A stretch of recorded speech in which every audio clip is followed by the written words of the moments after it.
jouer son rôle de soutien ou de création de valeur à une entreprise, un conseil d'administration doit avoir un minimum d'informations. Et lorsqu'on veut approuver le plan, évidemment, un des éléments essentiels, c'est d'impliquer, et on voit que c'est une tendance d'ailleurs de plus en plus, impliquer le conseil d'administration dans l'élaboration du plan. Et ceci dit, quel type d'informations devrions-nous présenter? Je pense que dans un premier temps, c'est essentiel de présenter de l'information sur le marché, où on s'en va, donc l'externe, mais aussi sur nos capacités comme organisation, comme entreprise à rencontrer les facteurs clés de succès dans un marché donné. C'est quoi nos forces, c'est quoi nos faiblesses par rapport à ce que ça prend pour être une entreprise qui va réussir dans ce marché donné.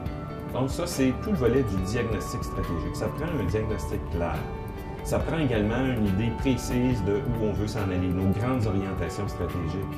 Et là, il faut démontrer au conseil qu'on a réfléchi à certaines options, certaines avenues de croissance. Les opportunités dans une PME, il y en aura toujours.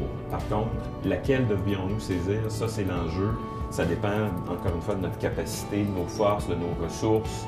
Le plan devrait aussi comporter une idée, non seulement de la vision d'où on veut s'en aller, donc où serons-nous dans 3 ans, mais aussi notre mission, dans quel business voulons-nous être, et nos grands objectifs. Et c'est important d'avoir des objectifs le plus possible mesurables, tangibles, qu'on peut chiffrer. Par exemple, obtenir 20% du marché en 2016. Je pense qu'un plan d'action succinct, c'est important aussi pour permettre de passer là, de la stratégie vers l'exécution, vers l'action.